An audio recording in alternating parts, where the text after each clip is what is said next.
Olá, sejam muito bem-vindos ao Bate-Papo Museus em Transformação, realizada pelo Museu Felícia Lerner e Auditório Cláudio Santoro. A nossa conversa de hoje compõe a programação da 14ª Primavera de Museus, que celebra o tema Museu Digital Museus em Transformação. E esse é o tema do nosso encontro de hoje. Nós vamos discutir e refletir sobre as transformações que os equipamentos culturais sofreram durante esse período de isolamento sociais e quais foram os valores agregados às instituições. E para conversar sobre essas e outras questões, o nosso bate-papo será mediado pela gerente-geral do Museu Auditório, a Marina Falsetti, com a presença da historiadora e gestora do Museu Major Novaes, a Cláudia Ribeiro, e com a historiadora e especialista em gestão cultural, a Diana Popke. Sejam muito bem-vindas e muito obrigada por terem vindo aqui conversar um pouquinho com a gente. Obrigada, Juliana. Obrigada, Ju. Bom dia. Obrigada, Ju. Bom dia. Obrigada, Má. Obrigada, Di. Eu queria, em primeiro lugar, agradecer muitíssimo pela Cláudia e pela Diana terem aceitado esse nosso convite para um bate-papo. É um bate-papo entre colegas, amigas e historiadoras, né? Muito legal que eu me dei conta disso agora com a Ju falando. As três formadas em História, cada uma com a sua história e todas trabalhando pela cultura e pelos museus. Então, agradeço muito vocês terem parado aí um pouquinho a rotina de vocês para darem essa atenção para essa nossa conversa, que eu acho que é bem importante nesse momento. Obrigada mesmo. E eu queria começar perguntando um pouquinho para a Cláudia, né? Eu acho que a Cláudia vai trazer para a gente uma visão de alguém que acompanha toda a rotina de uma instituição, né? Então, conhece bem profundamente essa instituição e pôde acompanhar toda essa mudança aí ao longo da pandemia. E a Diana vai trazer para a gente um olhar um pouco mais ampliado, né, de alguém que trabalha com vários museus e várias instituições culturais e que acompanhou também a pandemia, mas com um olhar um pouco diferenciado meu e da Cláudia, né? Então, acho que vai ser uma conversa rica nesse sentido. E, Cláudia, conta um pouquinho para a gente de como que era a rotina do Museu Major Novaes aí em Cruzeiro, né? No sentido assim, como que esse museu se relacionava com a comunidade, né? Quem eram os públicos que frequentavam, como que esses públicos frequentavam o museu, mesmo numa perspectiva antes da pandemia, né? Como que era esse relacionamento museu e comunidade? Eu falo desse relacionamento, né, museu-comunidade, com muita alegria, Marina. Primeiro, gostaria de agradecer, né, estar aqui com vocês, lindos, maravilhosos, participando, né, dessa Primavera de Museus. Agradecer a Ju aqui, o nosso segundo encontro, né, Diana. É sempre uma delícia estar com vocês e falar sobre o museu. Né? A gente quase não fala sobre isso, não é? Bem, voltando à questão, o relacionamento do Museu Major Novaes para com a sua comunidade sempre foi algo que me orgulhou muito, né? Uma construção aí de 6 anos de gestão, e eu sempre falo com muito carinho e muita alegria que nós temos um museu em processo, né, de apropriação da sua comunidade, porque nós temos acontecendo aqui vários projetos que a comunidade trouxe para o museu.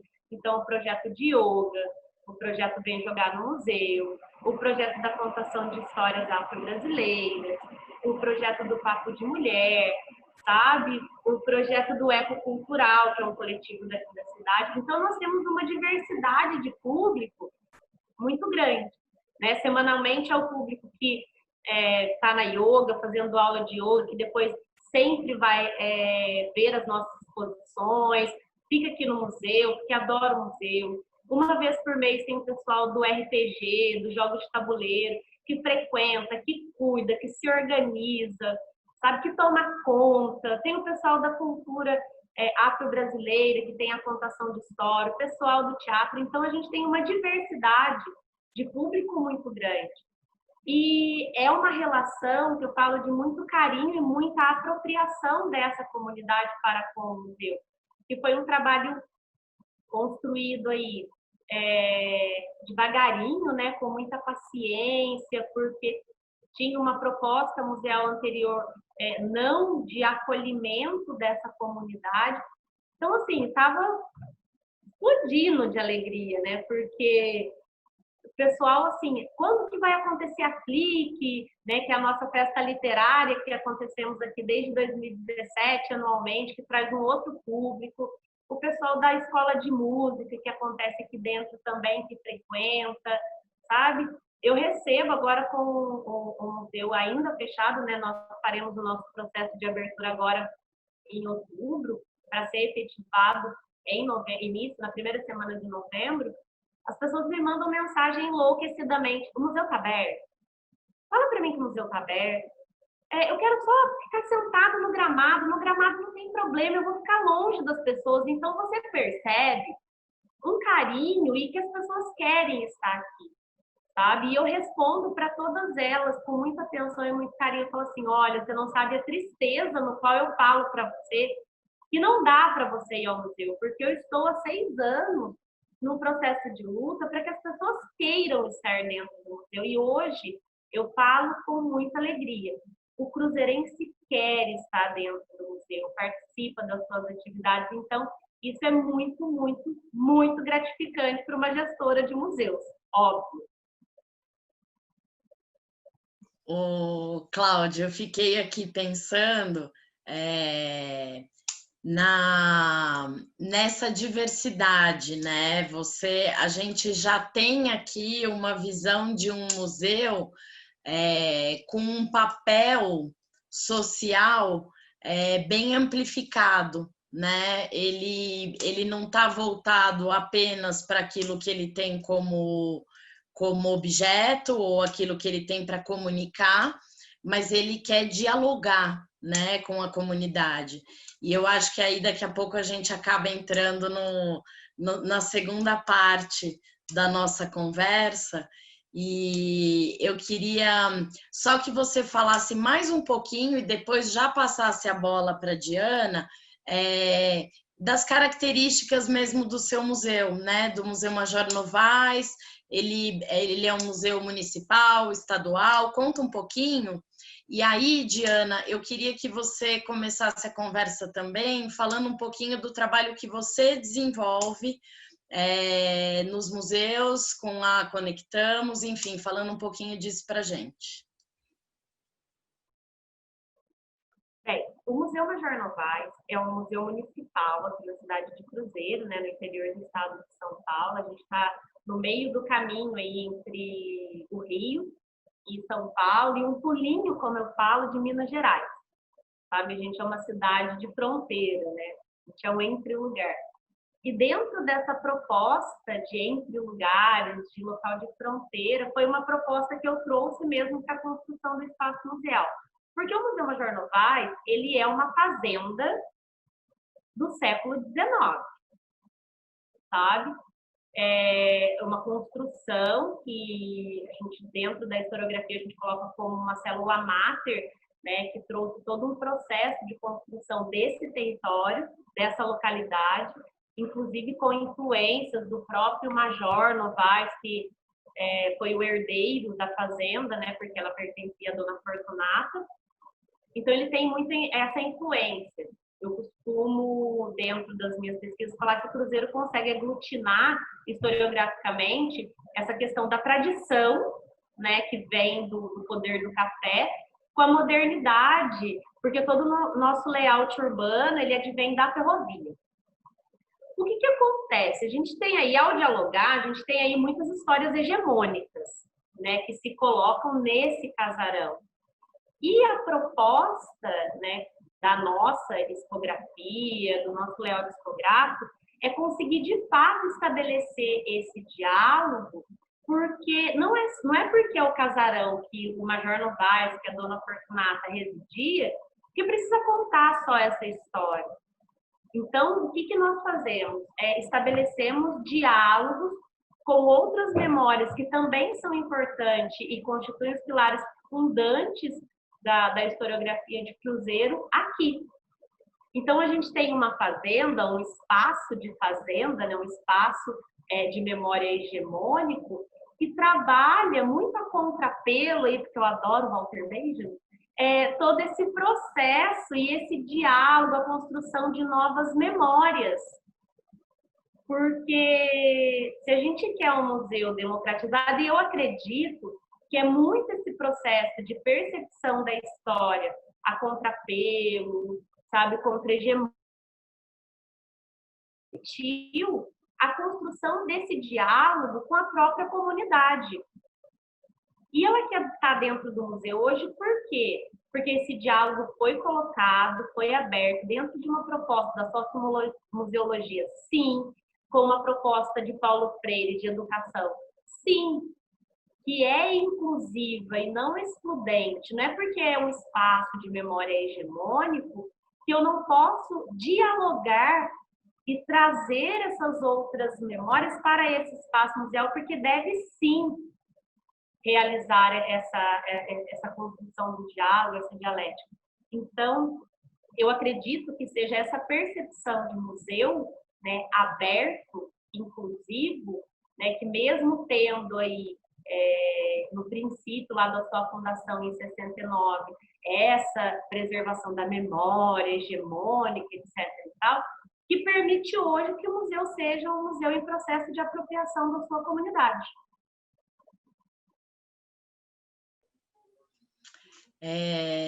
Obrigada. Nossa, ficou super claro e acho que essa perspectiva de museu super contemporânea, né, ela vai dialogar muito diretamente com o pós-pandemia, né? Acho que a gente vai ter uma facilidade de trabalhar essa conceituação dentro de um novo ambiente. Depois a gente vai falar mais sobre isso. Di, conta um pouquinho para a gente do trabalho que você desenvolve pela Conectamos e depois a gente segue aqui a conversa. Bem, primeiro, muito obrigada pelo convite. Né? É um prazer sempre estar com vocês para falar um pouquinho de museus, né? E o trabalho que eu tenho desenvolvido, sobretudo, são com museus do interior. Coincidentemente, são museus históricos pedagógicos, assim como o da Cláudia, né, com o Major Novaes. Mas a gente tem uma série de museus históricos pedagógicos que, diferente, acho que do Major Novaes, que tem um grande acervo, né, oriundo mesmo do museu e do histórico do museu, temos vários outros museus que têm um problema mesmo com o acervo, ou acervos que não são devidamente identificados, ou que foram adquiridos ao longo da instituição, das mais diferentes formas, né? E às vezes não tem relação com o seu objeto museológico. Então, o trabalho que eu tenho desenvolvido agora eu tenho chamado de inovação, né, em museus, porque antes até a gente usa o termo modernização, que é um termo mais corriqueiro, mas que tem trazido outras questões epistemológicas acerca. Então, a gente tem usado um pouco desse trabalho de inovação em museus, que é de pensar, entrar em contato com o trabalho que o museu faz, com o que ele é hoje, identificar o plano museológico, né, porque teve um trabalho do CISEM que foi feito, eu esqueci o ano agora, mas já faz em 2010, mais ou menos 2010, 2011, que fez já um trabalho de plano museológico para todos esses museus históricos pedagógicos. Então, eu tenho desenvolvido projetos de inovação, modernização para essas instituições a partir dos planos museológicos que existem nelas, né? Então, ano passado eu entreguei o Museu São Luís do Paraitinga, esse ano nós estamos desenvolvendo o Museu Monteiro Lobato, né? Basicamente focado em museu isso que eu trabalho, né? Eu vou convidar você, então, a fazer já essa virada da nossa conversa, contando um pouco, Diana, você, assim, enfim, durante esse período de pandemia, você não parou de trabalhar, você está desenvolvendo o projeto do Monteiro Lobato, né? Dentro dessa realidade bem caótica mesmo e incerta, né, do momento. Então, eu queria, já que você contasse, quais preocupações entraram no seu trabalho que você não pensava antes?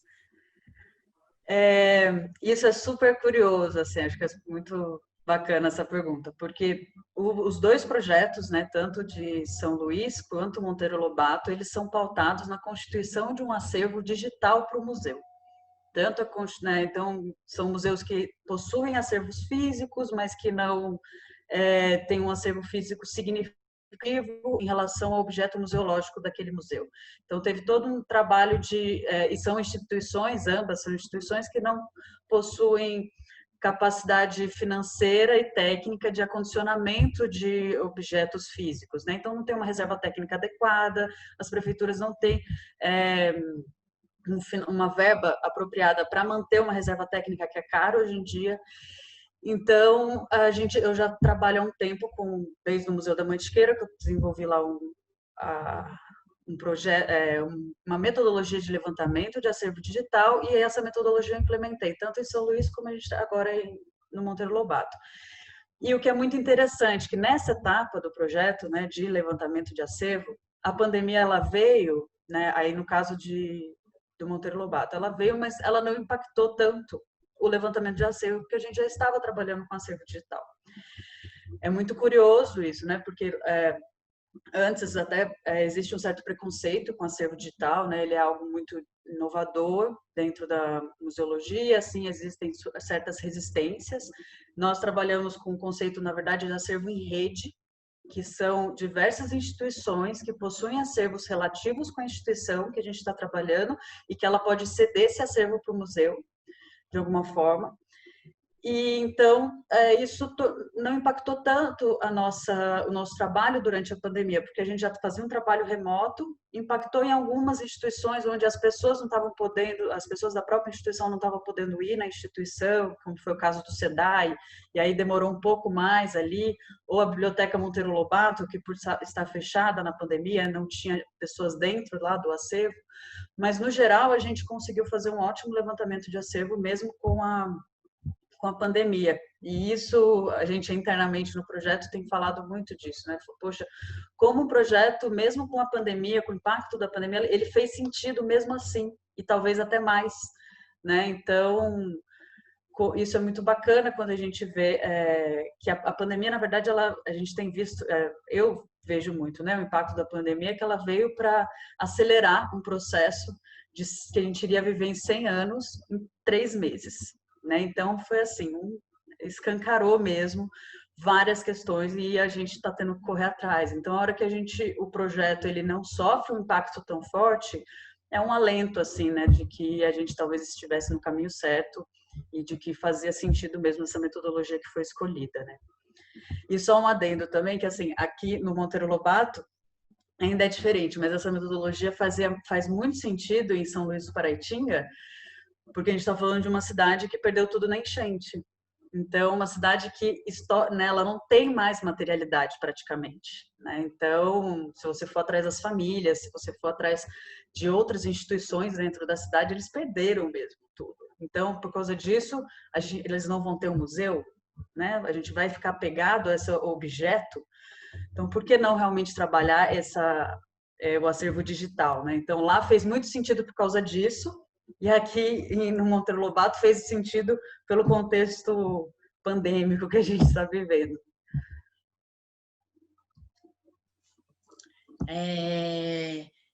Eu acho que a gente tem bastante reflexões para tirar desse momento, né? E ampliar um pouco essa discussão para um âmbito maior, né? Ampliar, conversar com mais museus sobre isso.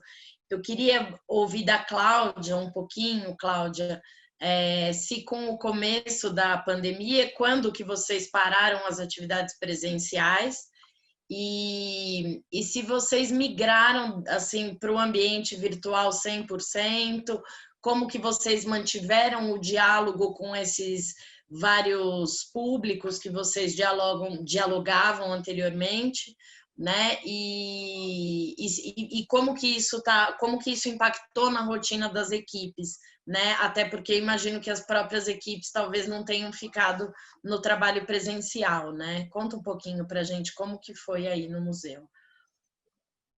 Bem, desde o dia 17 de março, né, nós encerramos. No dia 14 de março, nós teríamos, que seria num sábado, nós teríamos um piquenique inclusivo aqui no museu, né? Porque o pessoal da caminhada inclusiva também desenvolve projetos, tá? Nós teríamos, daí nós ficamos com medo, porque essa situação estava começando a se avolumar, né, da pandemia. Então, como é um grupo de risco, nós preferimos cancelar o evento, né? Foi em comum acordo junto com a Secretaria Municipal de Educação, com o pessoal da caminhada inclusiva e aqui do museu. Então, nós preferimos não cancelar. Então, a nossa primeira atividade cancelada foi no dia 14 de março. Mas, a partir do dia 17 de março, nós fechamos os portões, infelizmente, muita dor no coração. Fechamos os portões e começamos somente com atividades internas, né, administrativas, mas sem público, com o rodízio do nosso corpo de funcionários, né, o pessoal da limpeza, do administrativo, etc. e tal. Foi quando que surgiu a ideia do Museu em Casa, que foi uma proposta, porque, né, nós abrimos a nossa exposição de longa duração no... Vocês estão me ouvindo, gente? Parece que deu uma travada. Tá tudo certinho?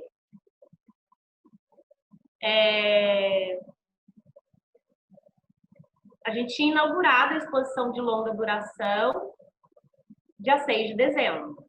Quando foi no dia 17 de março, fechamos o museu. Então, estava assim, uma exposição de longa precisa, não tínhamos atingido o público, né? Começaríamos o projeto com as escolas na semana seguinte, com as escolas municipais, um projeto lindo desenvolvido em parceria com a Secretaria Municipal de Educação, e tivemos que cessar. Então, foi quando veio a proposta do Museu em Casa, que foi levar um pouquinho dessa nossa exposição de longa duração para a comunidade. O Museu Major Novaes já tinha uma presença, né, digital, assim, nas redes sociais grande, sempre comunicamos, divulgamos o nosso museu pelas redes sociais e desenvolvemos esse projeto. Depois veio o projeto Bate-Papo no Museu, no qual daí nós conseguimos trazer, né, os outros públicos, o público do Vem Jogar, o público da comunidade negra, mas, né, não somos um museu municipal e estamos aí em período eleitoral, nós tivemos que suspender as nossas atividades por conta de todo um processo, né, da legislação eleitoral. Mas estamos aí todos ávidos, né, para o retorno do nosso presencial, da nossa participação no meio digital, que percebemos que é irreversível. A participação dos museus com propostas digitais, não há retorno. A gente percebeu que isso tem uma dimensão absurda, sabe? O primeiro vídeo do Museu em Casa, nós tivemos um alcance de pessoas, de 10 mil pessoas em 24 horas. Eu fiquei assustada. Cada vez que a gente faz alguma atividade, eu sempre dialogo com a Dia e mostro para ela os números, que eu fico chocada, tão absurdada. Eu falo para ela assim, Diana, que é isso? Sabe? Que é e eu acho muito bacana, porque é algo, né, que nós não alcançaríamos no presencial, embora tínhamos uma participação bem efetiva, mas nessa dimensão e nessa proporção não tínhamos. Então é muito bacana e temos que é irreversível. é irreversível, não dá para voltar atrás, mas que legal, porque a gente consegue atingir outros públicos. Olha essa conversa bacana que estamos tendo, esse diálogo de um museu para o outro, que dá para acontecer no âmbito digital, virtual. Então, assim, é algo foi muito bacana para a gente, né? A gente viu essa necessidade de desenvolver uma programação. Embora estávamos no ambiente digital, não tínhamos uma programação exclusiva para o âmbito digital, e a gente percebeu da necessidade dessa permanência. Cláudia, eu acho que assim como a gente aqui no Museu Felícia Lerner e no Auditório Cláudio Santoro, a gente percebeu que a gente tinha uma atuação digital até intensa, mas muito de divulgação, né? E a gente migrou para compartilhar conteúdo de fato. Então, a gente qualificou a nossa atuação, e acho que tem a ver com o que a Diana trouxe, dessa aceleração muito rápida, né, que a pandemia colocou. Acho que inevitavelmente chegaríamos nesse ponto de compartilhar conteúdo, né? Mas talvez isso levasse um tempo muito grande. Agora, infelizmente, a nossa conversa está caminhando para o fim, e aí eu queria pedir muito assim, rapidamente, que a Diana começasse falando um pouquinho, pontuando algum desafio que a gente deve enfrentar com essas novas perspectivas, né? E o que isso traz de grande, além daquilo que você já falou para a gente, né? O que traz de oportunidade para a gente. E você também, Cláudia, depois concluísse com a sua opinião. E eu já deixo o meu obrigado, porque o tempo da reunião aqui está me assustando, tá bom? Obrigada pela presença, participação, e a gente continua essa conversa em outro momento. Perfeito. Sempre fui, né, desde o começo, uma super defensora dos museus virtuais e dessa virtualidade dos museus. E hoje em dia eu fico muito feliz de ver que é um tema que todo mundo agora teve que se atentar de fato, né? E vai ficar cada dia mais em voga e, como a Cláudia falou, é irreversível.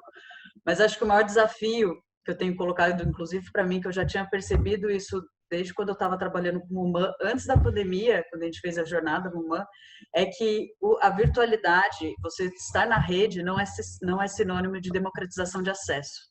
E que a gente tem que ter muito claro para a gente que a gente vive num país onde a maior parte das pessoas ainda, talvez a maior parte, eu já não sei de cabeça o dado, mas que muita gente ainda não tem acesso à internet, né? Não tem acesso à internet pelo celular. Então é muito importante, acho que, para as instituições buscarem essas pesquisas, entender dentro dos seus públicos qual que é o nível de conectividade dos seus públicos, porque é diferente uma pinacoteca do Museu Monteiro Lobato, do Museu da Mantiqueira, que a gente trabalha lá em São Bento do Sapucaí, entendeu? Então, acho que esse é o nosso maior desafio, para a gente não ter essa ilusão de que é porque está na internet todo mundo tem esse acesso. Não, a gente ainda está trabalhando com umas outras barreiras que acho que fica muito claro quando a gente está discutindo das crianças não terem acesso às aulas, né, que estão sendo por EAD. Então, partindo desse princípio, joga também para dentro do universo do museu. Acho que esse, hoje em dia, é o nosso maior desafio dentro do virtual. E muito obrigada pela conversa, pelo convite. Essa questão que a Diana colocou, ela é a primordial, né? Eu acredito, desculpa, que cada museu agora deva compreender, né, o seu papel no ambiente virtual e compreender o seu papel enquanto instituição física. E estabelecer um diálogo entre os dois e que seja, acima de qualquer coisa, democratizante, horizontal. Porque não adianta nada, porque senão fica aquela percepção de que o museu não é um lugar para mim. Para a pessoa, o museu é um lugar de todo mundo. O museu é para todo mundo. O museu é de todo mundo. Então, enquanto nós não tivermos claro para a gente essa percepção, tanto no âmbito virtual quanto na presença física, né, a gente precisa se questionar isso. Que museu somos? Que instituição democratizante somos, né? Porque nós somos uma instituição de conhecimento. E se esse conhecimento não for para todo mundo, eu acho que essa questão mais clara, para além da questão da virtualidade, cai muito nisso que a Diana falou. A gente precisa ser um museu para todo mundo. Ser um museu para todo mundo no ambiente virtual, ser um museu para todo mundo no ambiente presencial. Então, essa coisa trouxe, né? Na realidade, ela não trouxe. Essas questões sempre estiveram aí. Ela só jogou na nossa cara tudo isso. Que olha, pá, pense sobre isso. Né? A gente precisa refletir sobre essas questões. Então, é bem essa relação. Precisamos ser um museu democratizante, um museu democratizador, um museu horizontal, um museu de todos e para todos. E como faremos isso? Tanto no ambiente virtual quanto no presencial. Enquanto você fala, eu estou pensando justamente isso. A gente não ganhou novas preocupações, né? A gente intensificou as preocupações que o museu já tinha, né? Qual a efetividade dos diálogos, com quem a gente fala, para quem a gente fala, por que a gente fala, né? Então, essas questões ficaram mais evidentes, né? E a discussão aprofundada delas se faz mais urgente, né? E a gente precisa de gente como a gente trabalhando pela cultura, né? A fim de democratizar, a fim de tornar a missão realmente mais importante do que números, do que, enfim, né? Resultados numéricos. Né? A gente acredita na cultura e acredita na força da transformação, né, pela cultura. Então, a gente só precisa continuar trabalhando e olhando com cuidado para os nossos públicos e para quem, por que a gente quer falar. Queridas, lindas, muito obrigada. Juliana, obrigada por acompanhar. Cláudia, pelo seu tempo. Diana, igualmente. Sucesso na nossa Primavera dos Museus aí, que a gente consiga divulgar o nosso trabalho e dialogar com mais pessoas. Beijos. Obrigada, Má. Beijo, gente. Obrigada. Obrigada. Valeu, Di.